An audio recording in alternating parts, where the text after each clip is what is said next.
Assalamualaikum warahmatullahi wabarakatuh. Bismillahirrahmanirrahim.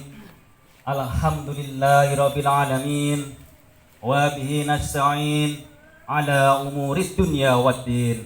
Wa sallallahu ala sayyidina Muhammadin khatamin nabiyyin wa alihi wa sahbihi ajma'in wa la haula wa la quwwata illa billahil aliyyil azim. Amma ba'd. Rabbi shrah li sadri wa yassir li amri wahlul 'uqdatam min lisani yafqahu qawli. Kepada yang terhormat Bapak RW dan segenap pengurusnya yang sama-sama kita hormati dan kita taati tata tertibnya, ngoten nggih. Dan kepada seluruh Pak RT, ketua RT-nya ada berapa nggih tadi nggih? 4 nggih. Ya, dan segenap pengurusnya juga sama-sama kita hormati dan kita taati tata tertibnya. Ini Pak Lurah, Bu Lurah nggih hadir? Oh belum nggih. Atau yang mewakili wonten? Oh belum juga. Oh ngoten. Pak Babinsa atau Kamtibnas ngoten? Belum juga. Pun.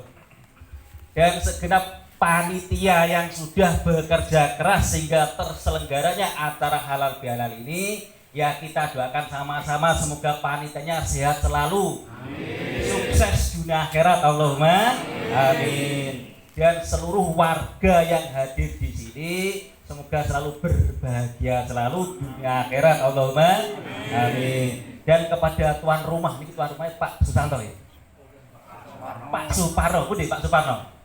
Oh gitu. Nah kepada khususon tuan rumah mugi barokah sak keturunanipun Pak nggih. Amin.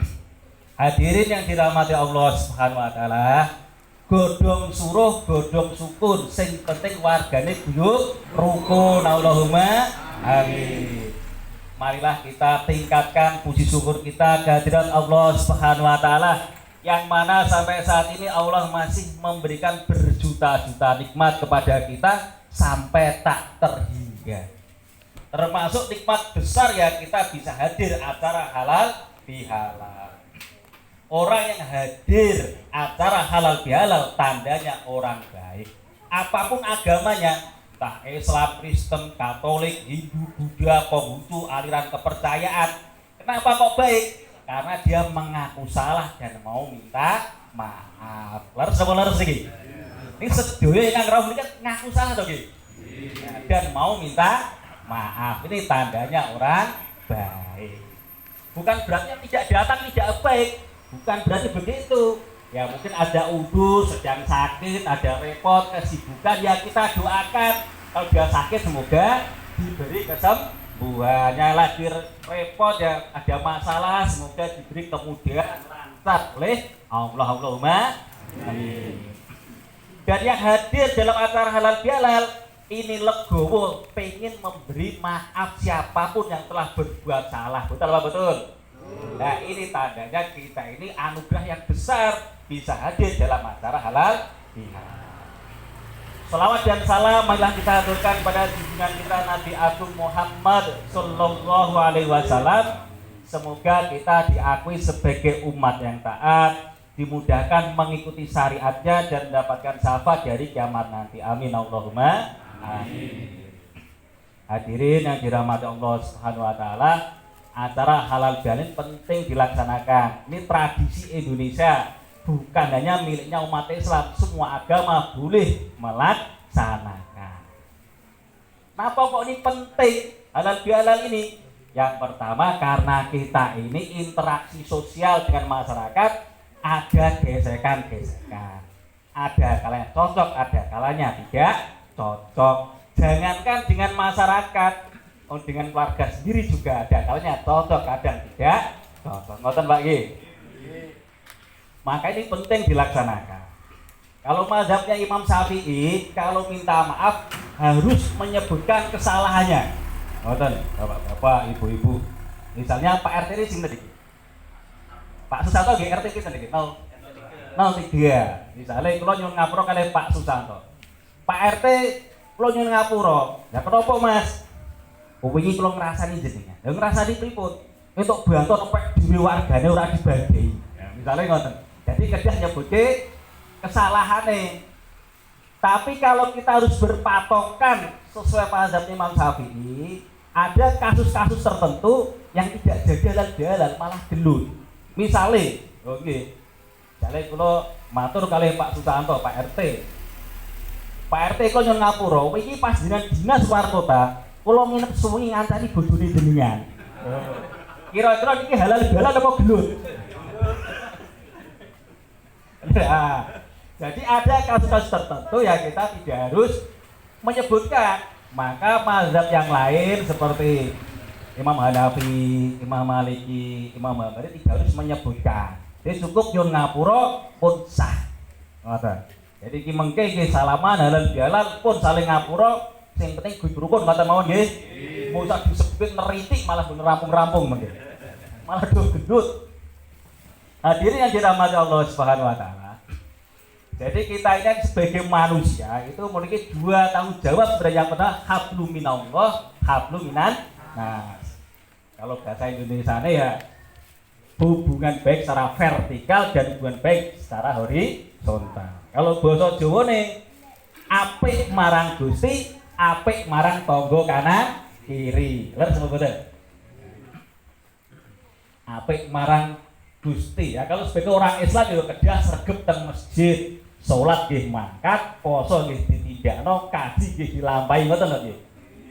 Nek teng Kristen Katolik nggih sregep teng gereja, Konghucu nggih sregep teng kelenteng. Nek Hindu sregep teng Hindu. Pura. Kalau Buddha teng wihara. Nek aliran kepercayaan teng kudu sregep. Sepedi. Sorbet apa sor kali ngoten nggih. Lah niki kedah hubungan vertikal ngoten niku, apik marang Gusti. Lah terus apik marang tangga kanan kiri ya kita bermasyarakat. Waktunya rapat RT nggih kedah mangkat. Kerja bakti nggih kedah mangkat. PKK nggih kedah mangkat. Dawis nggih kedah mangkat. Ijale ngoten, ijale lho nggih. Tapi prakteknya napa nggih 100% saged mangkat, Pak? Nggih boten, nek ngene kula boten niki guyub rukun sedaya mangkat nggih. Alhamdulillah. Nah, tapi nggih tapi boten mesti salah, Pak. Sing boten rawuh niku boten mesti salah. Lho kadang niat mangkat digondheni anake nangis, ngerjakke PR sekolah. Lho kan ngoten niku to boten salah to nggih. Nek pas boten mangkat. Arep mangkat kerja bakti anake kon ngeterke ekstra renang atau ekstra pramuka. Kok nek mangkat kerja bakti anake nuwangi. Ora ono sing ngeterke. Ya akhir kok milih ngeterke anake to nggih. Terus boten. Nah, ya kadang seperti itu ada warga yang memaklumi, ada yang ya akhirnya jadi bahan rasan. Ngene kula ngoten nek iki boten to nggih. Oh, boten benten ngoten nggih. Nah, yang penting guyub rukun. Nah, karena kita ini interaksi sosial seperti itu, maka halal bihalal penting dilaksanakan. Niki wonten cerita, kisah nyata. Kisah nyata zaman sahabat, boten kurang ngarang kiambak boten. Niki sing cerita Sayyidina Anas bin Malik. Cerita kiambak niku suatu ketika kumpul-kumpul bersama para sahabat, ada Abdullah bin Amr, ada Anas bin Malik, ada baginda Rasulullah. Tiba-tiba tak diduga-duga, tak disangka-sangka, itu Rasulullah dawuh, saat ini akan muncul di hadapan kalian salah seorang penghuni surga. Ngoten niku sahabat toleh. Kinten-kinten sinten iki? Betul lewat Tusifulan, sahabat Ansor. Orang Ansor ini asli Madinah. Lewat ngoten mawon, tangan kirinya bawa sandalnya dicangking tangan kiri, ada bekas-bekas di wajahnya basah, habis wudu. Lewat. Hari kedua, Sayyidina Anas bin Malik cerita lagi. Hari kedua, ketika saya sedang duduk-duduk bersama Rasulullah dan sahabat yang lain, tiba-tiba Rasulullah didhawuh lagi. Saat ini akan muncul di hadapan kalian salah seorang penghuni surga. Sahabat nggih tolak-toleh. Tengok, Nggih sami. sing lewat kados wingi persis sahabat Ansor itu kondisinya lewat sandalnya di tangan kiri di cangking dan wajahnya basah habis wudu. Hari ketiga Sayyidina Anas bin Malik cerita meleh, begitu saya kumpul-kumpul lagi dengan Rasulullah dan sahabat yang lain, tiba-tiba Rasulullah dawuh, saat ini akan muncul di hadapan kalian salah seorang penghuni surga. Ngoten niku sing lewat nggih sami persis kados niki, Pak. Kondisine nggih sami. Saat tangan kirinya bawa sendal, wajahnya basah habis wudu. Ngoten niku begitu Rasulullah sudah tindak, Abdullah bin Amr penasaran. Dia langsung nututi sahabat Ansor tadi. Dia bikin alasan sehingga bisa menginap di rumahnya 3 hari. Pengen meneliti, pengen niru. Amalannya apa ini? Orang kok istimewa banget. 3 hari disadiakan Rasulullah ahli surga. Bayangan Abdullah bin Amr mesti ahli tahajud. Kalau siang ahli puasa, baca Quran sregep. Maka begitu 3 hari 3 malam diteliti, Pak. Kalau malam nggih bangun tapi mboten salat tahajud. Jadi ngelilir ngoten niku mboten salat tahajud, Pak. Lamun zikir mawon, subhanallah, Allahu akbar, tilem melih. Ngoten niku tok. Ampun ngantos subuh. Nah, kalau sahabat ini sholatnya 5 waktu di masjid, Pak, itu sudah umum. Jadi masyarakat umum zaman sahabat kalau sholat 5 waktu di masjid itu sudah umum. Jadi sahabat Ansor diteliti oleh Abdullah bin Amr ini seperti masyarakat pada umumnya. Jadi kalau pagi ya kerja sampai sore, sholatnya di masjid 5 waktu, sudah itu aja. Malamnya nggak tahajud, siangnya juga nggak puasa sunnah. Juga baca Quran juga nggak diceritakan. Selama 3 hari. Akhirnya Abdullah bin Amr ini penasaran. Akhirnya tanya langsung, bulan, tujuan saya menginap 3 hari 3 malam di rumah jenengan ini karena saya pengen tahu amalan jenengan. Karena saya mendengar langsung baginda Rasulullah SAW dawuh, saat ini akan muncul di hadapan kalian salah seorang penghuni surga. Dawuhnya 3 kali jenengan terus yang muncul. Amalan jenengan apa?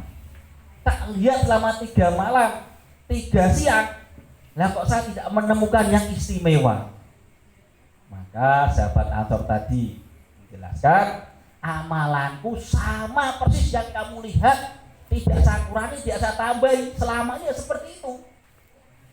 Tetapi saya tidak pernah dendam, tidak pernah benci kepada siapapun yang telah mendolimi saya, yang telah merugikan saya, telah fitnah saya, telah merasani saya, ibaratnya begitu. Saya selalu memaafkan semuanya.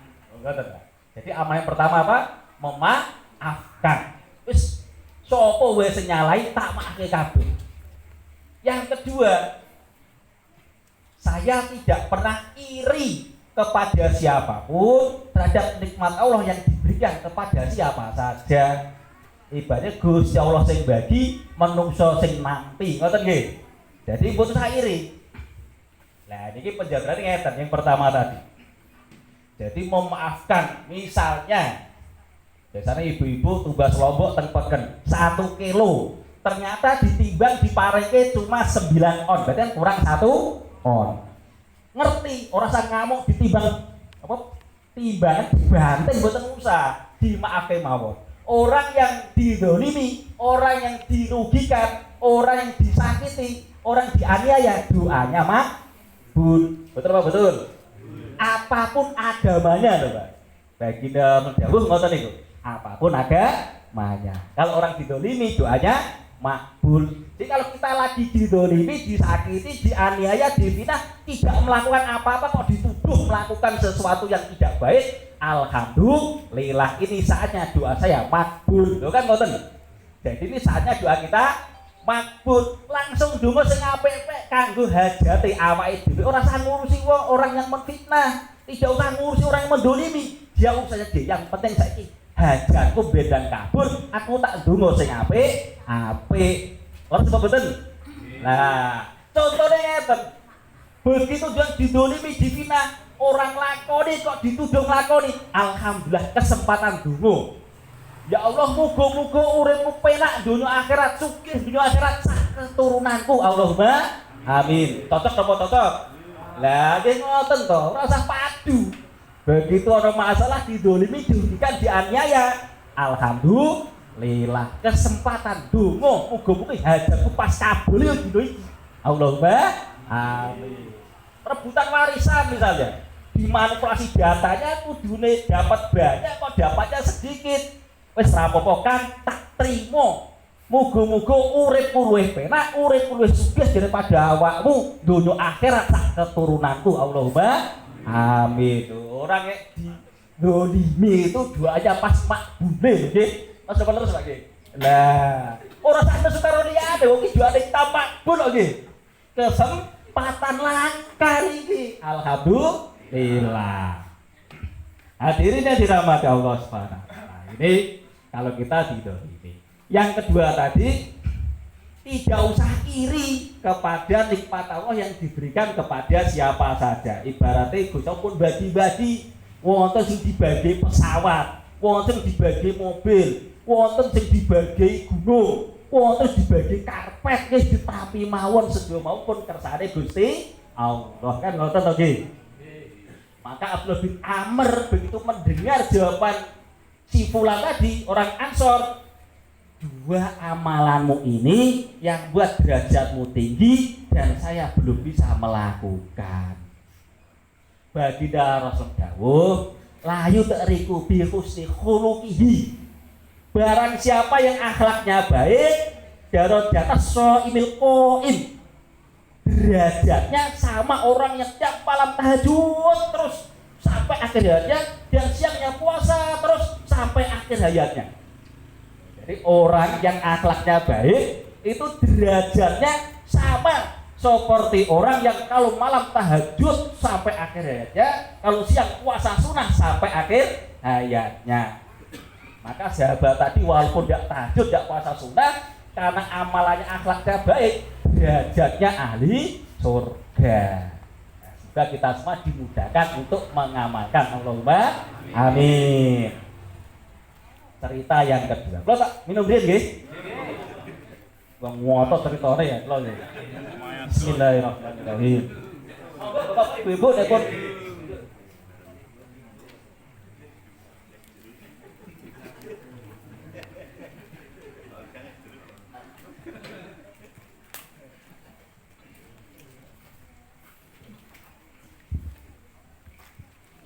pun sami wujud sedanten nggih.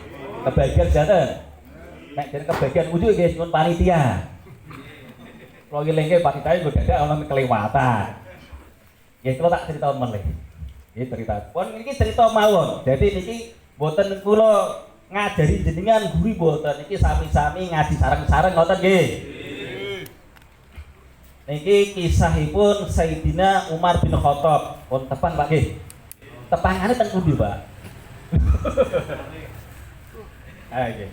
Jadi ketika Sayyidina Umar bin Khattab jadi khalifah, jadi presiden saat itu, punya kebiasaan yang mulia. Kalau malam pos kampling, Pak, ronda malam. Kebiasaan ini presiden ini zaman dulu. Jadi seneng kalau malam itu pos kampling ya, keliling.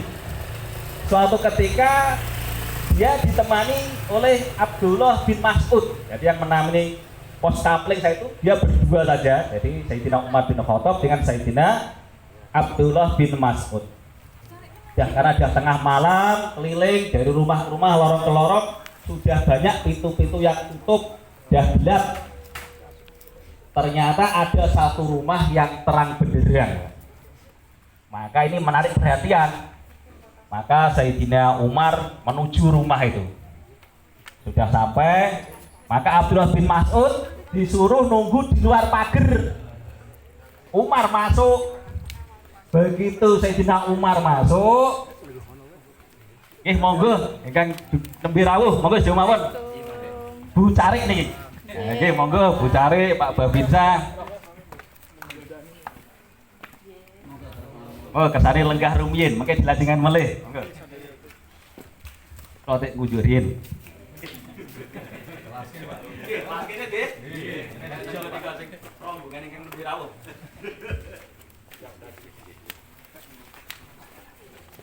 Ayo.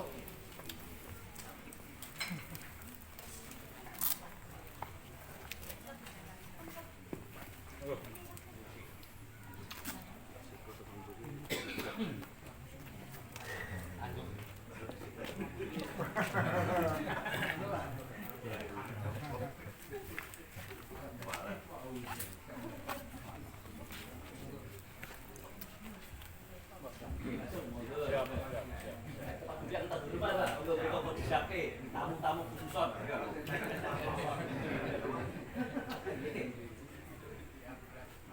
Tamu-tamu khususon monggo disiapke lenggahipun.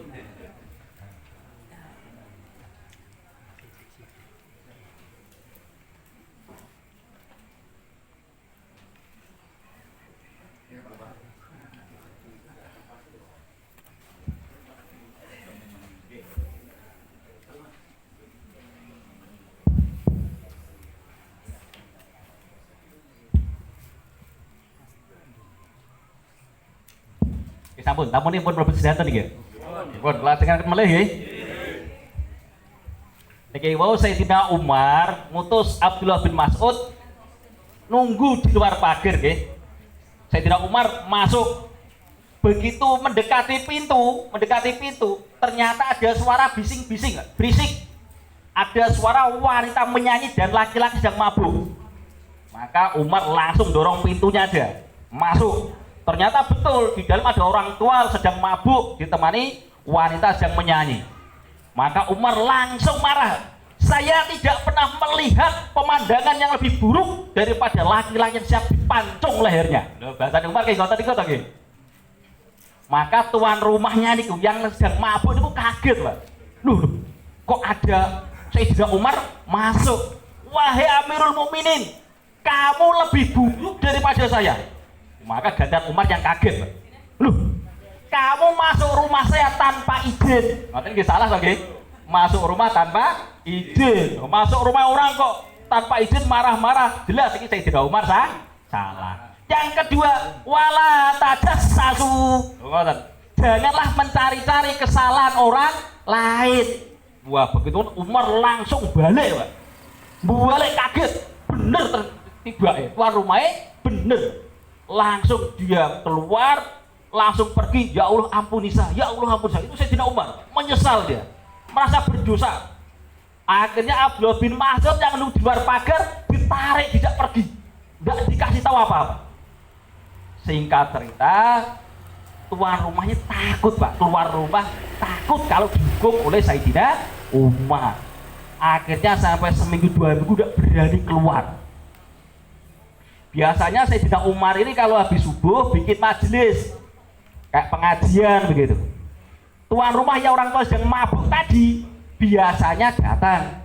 Karena kejadian malam itu sampai beberapa hari tidak datang.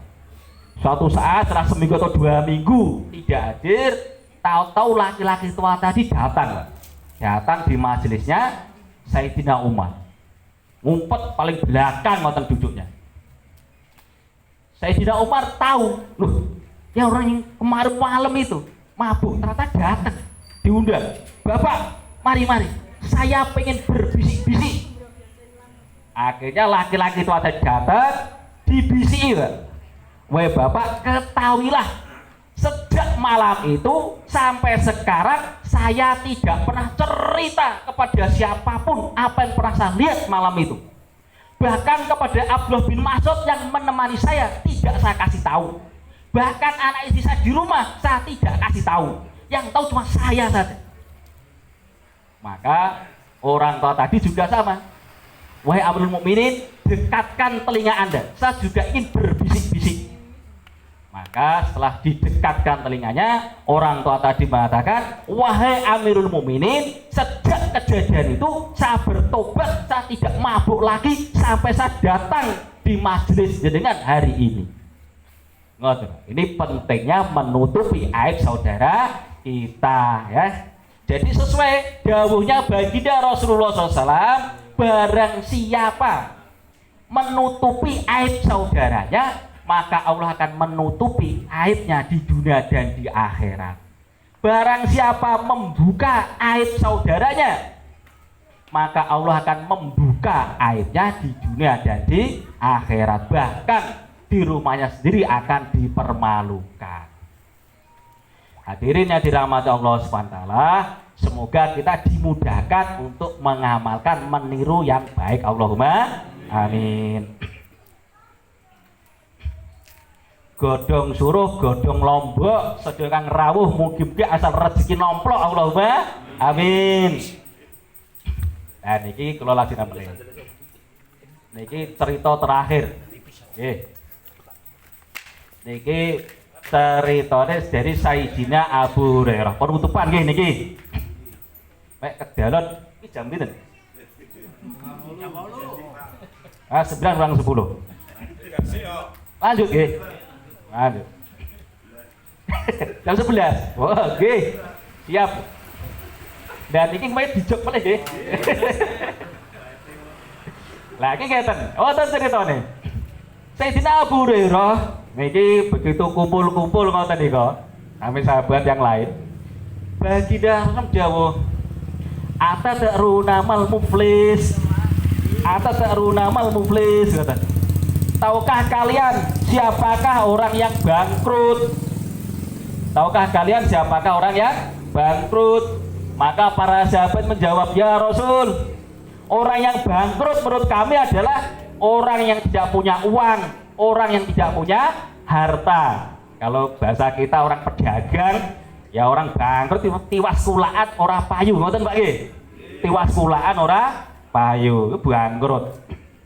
Maka baginda Rasulullah SAW dawuh, sesungguhnya orang yang bangkrut di kalangan umatku adalah orang yang pada hari kiamat datang membawa banyak pahala. Ya pahala sholat, pahala zakat, pahala puasa, pahala haji, pahala sedekah. Tetapi dia juga banyak mendolimi banyak orang. Yo ngerasane, yo nuduh, yo mukul, yo macam-macam kemaksiatan dilakukan, merugikan banyak orang. Akhirnya banyak orang yang menuntutnya, sehingga pahala-pahala kebaikannya diberikan kepada orang-orang yang dizalimi. Pahala sholatnya diberikan kepada orang karena pernah dulu di dunia dia pernah mukul saya, tahu-tahu saya lewat di depan rumahnya dipukul tanpa alasan, ya nuntut, pahala sholatnya diberikan. Saya tidak tahu apa-apa, kalau dituduh korupsi padahal saya tidak korupsi, RT kok korupsinan padahal saya tidak melakukan. Nah, akhirnya pahala diberikan Pak RT. Pak RT juga nuntut, saya jadi RW sudah baik kok dikira dituduh tidak adil. Ini RT.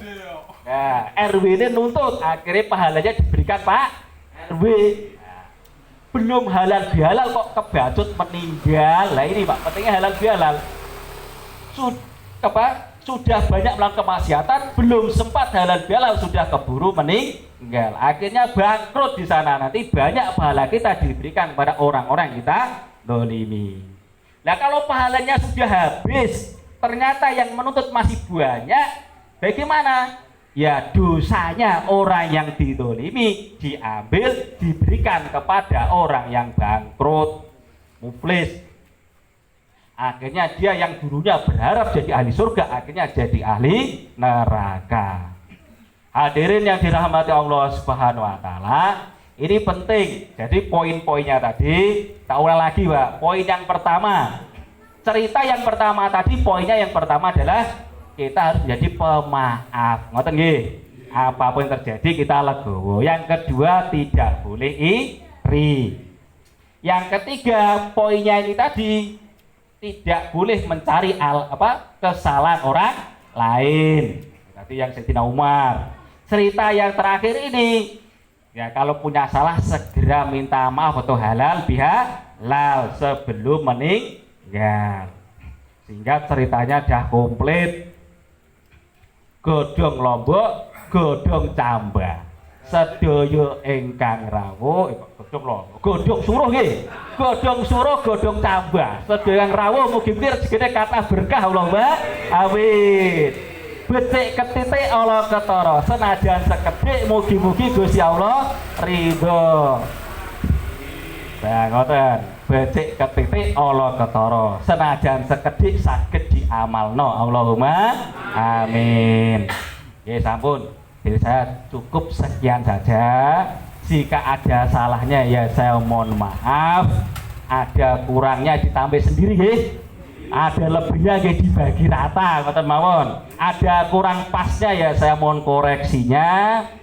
Marilah kita tutup dengan doa kifarah majelis. Subhanallah wa bihamdihi, subhanakallahumma wa bihamdika, asyhadu alla ilaha illa anta, astaghfiruka wa atubu ilaik. Wassalamualaikum warahmatullahi wabarakatuh.